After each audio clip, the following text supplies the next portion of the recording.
So this video is all about how to manipulate and work with acrylic and some tips and tricks on how to get acrylic to do what you want it to do in relation to modding computers. First of all, there are two different types of acrylic or plexiglass that you can get, and that's cast acrylic or extruded acrylic. And basically the difference is cast acrylic was a bunch of chemicals poured into a mold and the mold hardens equally, whereas extruded acrylic is a bunch of chemicals pushed through a form while it's hardening already. So basically, cast acrylic is stronger and just more reliable in general. Extruded acrylic has weak spots in it that you can't really tell where they are. It snaps or bends less cleanly, it cracks more easily, it's just overall worse. So when you're looking to buy acrylic for computer modding, just go with cast acrylic. The thickness that I would get for your acrylic is about 3 or 3.5 millimeters thick, or about 1/8 of an inch thick. And everyone knows that their computer components get kind of hot, so a normal person would probably be kind of concerned about the heat from their computer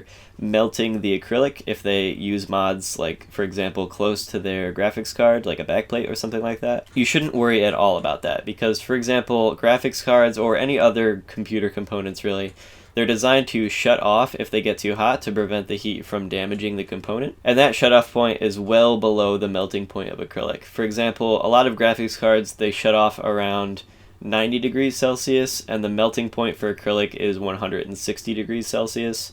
And your graphics card should really never get to 90 degrees Celsius anyway. Usually they'll kind of float around 60 degrees. That's a whole 100 degrees that you don't have to worry about. Now, even though you can be sure that your acrylic won't melt and harm any of your parts, you have to also use paint that you can be confident won't melt off of the acrylic. There are a lot of options, but the only thing that I ever use is Rust-Oleum enamel paint. That's just because I know where to get it, and there's a lot of colors available to me just in a store right down the street. But you can use whatever paint that you want as long as it's non-conductive and enamel, and preferably says on the can that it sticks to plastic well. When I'm painting acrylic, I never use a primer coat, and it always turns out just fine. The other thing that you need to know with painting is how to not paint certain areas, so how to mask effectively. There are lots of things that you could use to mask off areas, and I've tried a lot of them myself, but if you really want the cleanest lines and the most professional looking mod, use vinyl. Some modders also use the protective film that comes pre-attached to the acrylic when you get it, and sometimes that'll just be a plastic film and sometimes it'll be kind of like cardboard. I would suggest that if you get the plastic film, don't use it for masking, and if you get the cardboard, you probably could use it for masking. I've seen it done many times successfully, and all you would do is just take an X-Acto knife or some kind of razor blade and score along the parts that you want to peel off the parts that you want painted, and leave on the parts that you want masked. Now, there are different types of vinyl that you can get as well, and that would be indoor or outdoor vinyl. I would definitely suggest getting the indoor vinyl because it has a weaker adhesive on the back of it, which just will give you a lot less trouble when you're peeling it off to reveal whatever you masked off. Also, there's printable vinyl or not printable vinyl, and the printable vinyl just is able to go through a printer. So if you wanted to print out a picture and then kind of cut out that picture via a razor or an X-Acto knife and then stick that onto your acrylic so that you can mask off some kind of design or a logo or something like that. But if you have the non-printable vinyl, what I do is print out a picture and then kind of cut it out to make a stencil of some kind, trace that stencil onto the non-printable vinyl, and then just cut that out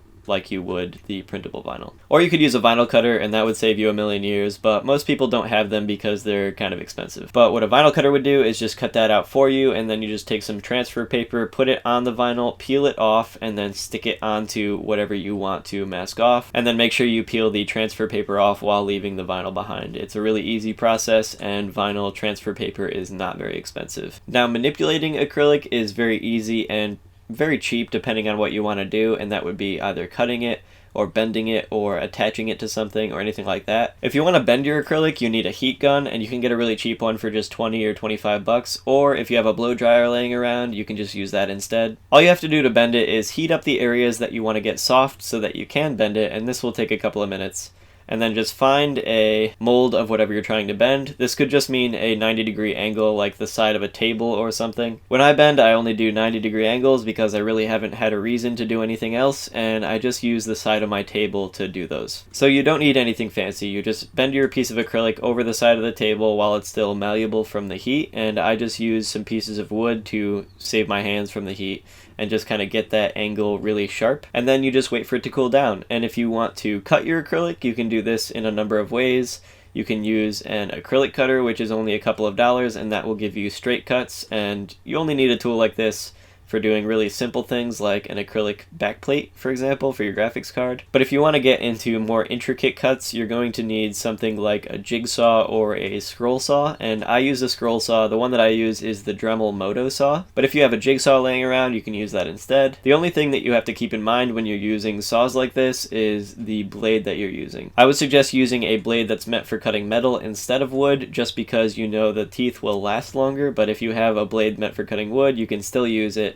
It just will get dull faster. And as for the amount of teeth you need on your saw blade, a good rule of thumb is you're going to want 2.5 or 3 teeth in your acrylic at all times. So if you hold your saw blade up to your acrylic, if it looks like 2.5 teeth will be in your acrylic, you should be good. Now if you try to cut your acrylic with your jigsaw or your scroll saw or anything like that, and you don't have any kind of masking over the areas that you're cutting, the acrylic will just melt, and it'll just melt back together and be really ugly and not clean at all. So don't peel off the protective layer of your acrylic when you decide to put it through a saw, or else it will melt. Of course, when you're done cutting your acrylic, you're going to want to sand down the edges just to get them looking clean and nice. You don't have to, but you should, because it looks better. Using an acrylic cutter is even easier than using a saw blade. All you have to do is score a line about halfway down into the thickness of the acrylic, line that line up with the edge of a table and just snap it off, and you'll get a clean line every time. You can also use your acrylic cutter to score lines in your acrylic just for a design. So it's a pretty versatile tool, good for designs or cutting, and I definitely suggest getting one because they're very cheap and they're useful even if you have a saw that you use. Sometimes you're going to want to drill through your acrylic as well. Let's say if you want to put screws through it to hold it onto something. If you're drilling through your acrylic, just put masking on both sides of the area that you're going to drill out, and then drill through the masking and then through the acrylic. Also, don't put too much downward force on your drill when you're drilling through your acrylic, because if you force it in, you could crack your acrylic, and obviously that's bad. And if you're drilling a really big hole, drill with smaller drill bits and then gradually go through the same hole with larger and larger drill bits. Because if you do a really large drill bit through your acrylic without having a pilot hole first, you're more likely to crack it as well. And if you are drilling holes in your acrylic in order to put a screw through it, you're going to need to drill a hole only slightly larger than the width of the threads on your screw, just because heat makes acrylic expand and contract slightly, and if your acrylic does try to contract but there's nowhere to contract into, let's say if there's a screw in the way, then your acrylic might crack. So making the hole slightly larger than the threads on your screw but smaller than the head of the screw so that the head can still hold the acrylic on is the best thing you can do. Attaching acrylic to things is very easy. You could just use the screw method that I was just talking about. Just drill a hole in your acrylic and then screw it onto something. You could use VHB tape, which 3M makes a whole bunch of that. The link to VHB tape will be in the description, and this is extremely, extremely strong double-sided tape, and it's meant to be permanent, so if you do stick any acrylic onto your computer case with VHB tape, don't expect to be getting it off very easily. If you're attaching acrylic to other acrylic, you can use acrylic cement, which basically melts the acrylic onto the other acrylic. It kind of makes a weld instead of gluing it on, so that your acrylic pieces become one piece instead of two. Acrylic cement does take days and days and days to fully cure, but after about 5 minutes, it should be strong enough for you to continue on your project. Last but not least, you can use clear 2-part epoxy to just glue your acrylic onto whatever you're trying to glue it onto, let's say your computer case. And again, this takes about 5 minutes to dry on and be pretty sturdy, and again, you're probably never going to get that off. And the last thing to take note of when you're working with acrylic is that if you frost the outside of the acrylic, let's say with some sandpaper, all you do is just sand the outside of the acrylic and it just becomes like kind of frosted, no longer see-through. If you frost the outside, it will more evenly distribute light throughout the entire acrylic piece. So if you're trying to put an LED strip or something like that behind or next to your acrylic piece just to light it up,